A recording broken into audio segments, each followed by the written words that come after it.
Bonjour à toutes et à tous.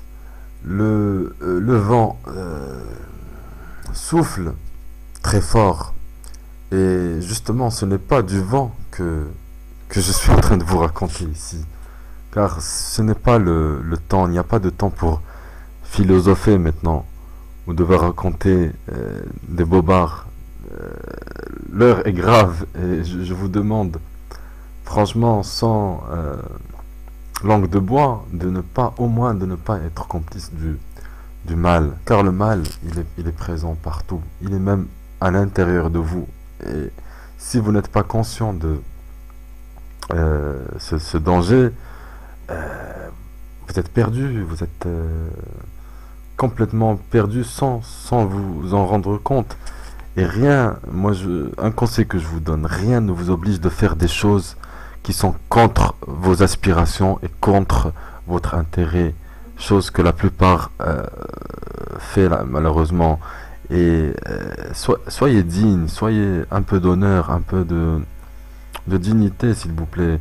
Car déjà, le fait de vivre comme ça dans des systèmes capitalistes, de d'égocentrisme, d'individualisme et de malhonnêteté euh, à tous les niveaux, c'est dramatique. Pourquoi dramatique? Parce que on joue le jeu et parfois même sans s'en rendre compte. Encore une fois, je vous le dis. Et parfois, la plupart sont complices et la plupart ne veulent pas regarder la réalité en face. Nous payons des impôts et des taxes à des gens qui nous combattent et nous éduquons nos enfants dans leurs écoles. Euh, on consomme dans en achetant leurs produits, nous fermons les yeux sur plein de choses qui se passent devant nous, qui sont pas correctes et qui sont contre nos intérêts en tant qu'être humain et qui ne vont pas dans le bon sens euh, pour vivre en tant qu'être humain. Alors n'aggravons pas le cas, notre cas, en suivant ces concepts complètement qui ne marchent plus, qui ne fonctionnent plus aujourd'hui. Car vous voyez très bien, ouvrez les yeux, regardez autour de vous comment c'est devenu catastrophique. Tout le monde court après, derrière quelque chose, derrière l'argent, le pouvoir, le je ne sais pas quoi, sans faire attention même à soi, sans vraiment savoir pourquoi au final. Parce qu'au final, pourquoi tout ça? Dans la vie, on a le choix. Et de toute façon, on est toujours rattrapé par son destin. Et parfois, on n'a pas toujours la vie qu'on aurait voulu avoir. D'accord? Et parfois, beaucoup basculent dans le vide à cause justement de cette confusion dans leur esprit, dans leur âme, dans leur vie, et tournent en rond et au final tombent dans la souffrance, dans la vengeance, dans l'incompréhension, dans l'envie, euh, et essayent de changer leurs conditions, mais ils n'y arrivent pas parce qu'ils sont perdus, ils ont perdu leur repère, ils ont perdu la boussole, ils ont perdu le chemin et en plus ils savent que c'est foutu, ils savent que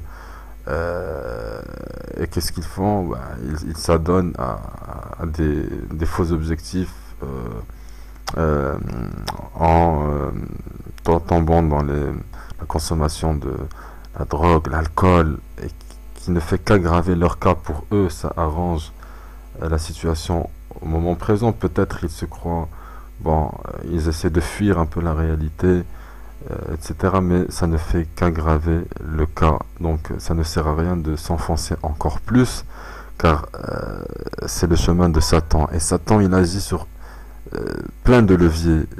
Et il fait tout pour nous égarer, pour nous enfoncer encore plus, en nous donnant l'impression qu'on est bien et qu'on est sur la bonne piste. Car l'envie, la facilité, les apparences, les plaisirs faciles et rapides, le sentiment de puissance, etc. Tout ça, ce n'est que des illusions et ça passe vite. C'est juste des impressions. Et quand par malheur vous atteignez tous ces faux objectifs de vie, vous réalisez que, en fait, c'était pas ça ce que vous recherchez. C'était autre chose. Et c'est toujours comme ça, tant que vous n'avez pas compris que il faut se faire pardonner et espérer le pardon de Dieu d'abord, la première chose, et revenir à Allah subhanahu wa ta'ala. Et que ce soit une demande sincère. Une demande sincère, pourquoi? Parce que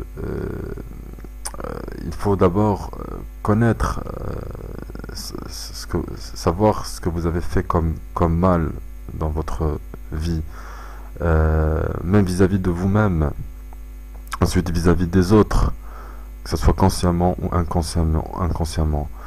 Et voilà, faites le constat, même si de toute façon, tant que Allah est avec nous, rien n'est grave. Simplement, il faut que ça soit un retour sincère. Pourquoi? Car il faut guérir de toutes ces blessures, de tout ça. Quand vous avez essayé tout, voilà, il ne reste plus rien, il reste plus qu'à chercher le refuge auprès de Dieu, subhanahu wa ta'ala, auprès d'Allah. Mais pour ça, il faut un minimum de confiance et de soumission aussi. Parfois, on consulte Dieu, on lui demande quelque chose, on consulte Allah subhanahu wa ta'ala, mais on n'est pas attentif aux réponses qu'il nous renvoie et au chemin qu'il illumine pour nous. Et ça, il faut savoir que Dieu n'est pas inattentif à nos demandes, à nos invocations, mais il répond à sa manière, sans passion et préjugés, car il est l'omniscient. Il se peut que vous ayez de l'aversion pour une chose alors que c'est un bien pour vous. Et il se peut que vous aimiez une chose alors que c'est un mal pour vous. Seul Allah sait, alors que vous ne savez pas. Sourate 2, verset 216 dans le Coran. Voilà. Tout est dans le Coran. Tout est dans les hadiths authentiques. Une fois qu'on a obtenu des réponses, encore faut-il faire passer Allah avant tout le reste. D'accord? Avant les parents, les enfants, la culture, la nation, les traditions, etc., les envies, les peurs, etc., etc., etc.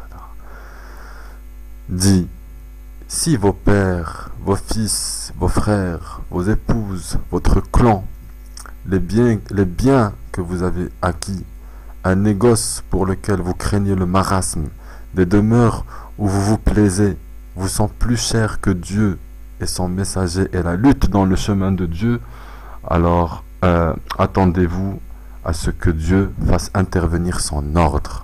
Et Dieu ne guide pas les gens pervers. D'accord? Sourate 9, verset 24. C'est dans le Coran, la même chose.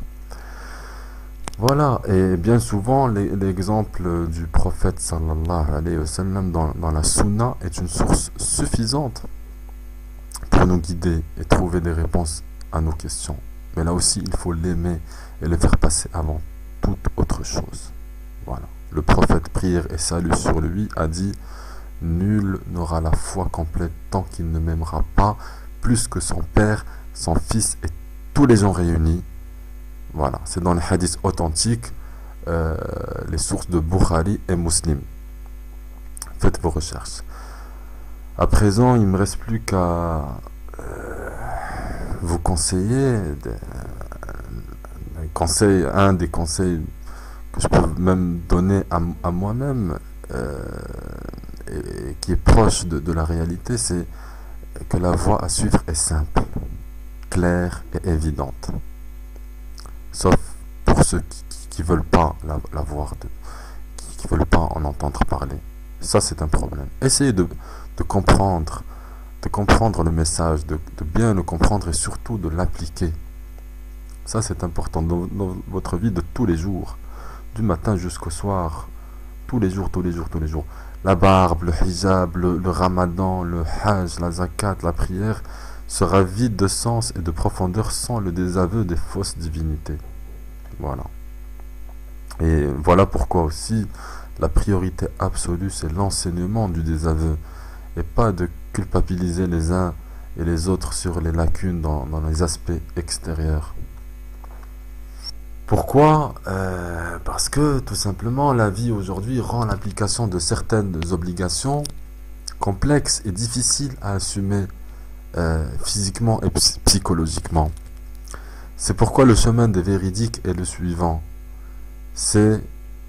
Il est dans le désaveu des fausses divinités.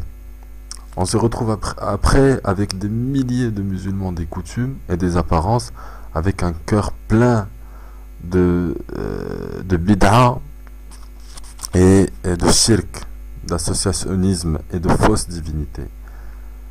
Voilà, pour conclure, je vous dis que l'islam a des conditions et il est clair pour tout le monde. On ne peut pas être considéré comme musulman sans accepter les règles et les appliquer dans la vie, dans notre vie de tous les jours. Je vous remercie de m'avoir écouté et à la prochaine.